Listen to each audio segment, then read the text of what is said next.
High hello everyone, good morning, শুভ সকাল, সুপ্রভাত।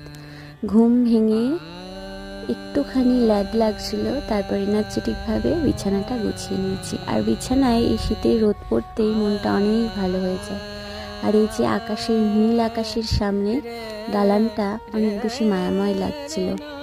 খানিকক্ষণ ঘুরে ফিরে হাত পায়ে একটু রোদ লাগিয়ে নিচ্ছিলাম, আর আমার গাছগুলোকেও একটু রোদ খাইয়ে নিচ্ছিলাম।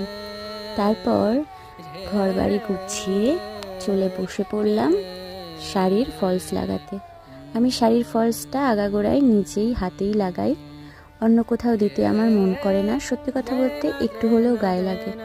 একটা সামান্য ফলস লাগাতে এখন যা চার্জ করে তা আমি নিজেই করতে পারি। আর সবথেকে বড় ব্যাপার, নিজে যতটা সূক্ষ্মতার সাথে করবে, দোকান দিলে কিন্তু সেটা পাওয়া যায় না।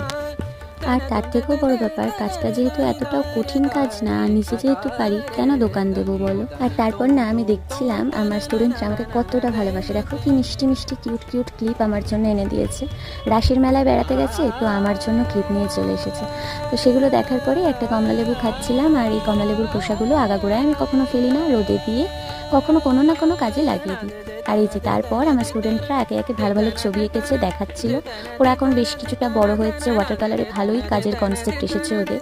আর তারপর আমার এসে গেছে একটা পার্সেল, আর এত এক্সপেন্সিভ একটা পার্সেল, ও মাই গড। যাই হোক, আমার এটা খুবই একটা কাজের জিনিস চলে এসেছে, আমার ম্যাকের কম্প্যাক্ট আর গ্রিপ প্রাইমার। আমার এই কম্প্যাক্টটা বহুদিন ধরেই ফুরিয়ে গেছিলো, আর আমার খুবই ডিম্যান্ডিং একটা কম্প্যাক্ট। যাই হোক, হাতে পেয়ে গেলাম, ভালো লাগলো। তারপর ওটা সোয়াচ করে আমার শেডের সাথে ভালো করে মিলিয়ে নিলাম। দেখলাম স্কিন কমপ্লেক্সনের শেড না মিললে বড়ই সমস্যা হয়। ফ্রুটটা দেখছো, এই ফ্রুটটার কেউ নাম বলতে পারো?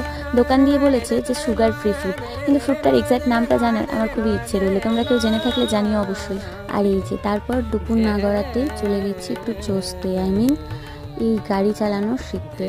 ওই ফাঁকা রাস্তা, ফাঁকা ময়দানেই আমি একটুখানি এক পাক দু পাক যেতে পারি, এর বেশি আমার রাস্তায় কোনো লোক থাকলে আমার আর নার্ভাস সিস্টেম সেই কাজটা করে না যে আমি গাড়ি চালিয়ে উদ্ধার করব। যাই হোক, আমার কাজ এটা, আমি বাড়ি এসেই বসে পড়েছি এই কাজটা করতে।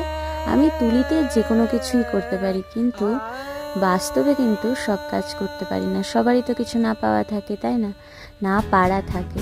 যাই হোক, সন্ধে না হতেই আমরা চলে এসেছি একটা ছোট্ট মিষ্টি বাচ্চার বার্থডে পার্টিতে। আজ অভিজ্ঞর বার্থডে পার্টি ছিল। আমরা বার্থডে পার্টিতে এসে অনেকটা এনজয় করেছি। আর ও যেহেতু নিজেই এত মিষ্টি একটা বাচ্চা, তো যাই হোক, আমরা হাভেলিতে পার্টিতে এসেছিলাম, কৃষ্ণনগর হাই স্ট্রিট হাভেলিতে। তারপর হাভেলি থেকে বেরিয়ে আমি ওনাদের বিদায় জানালাম।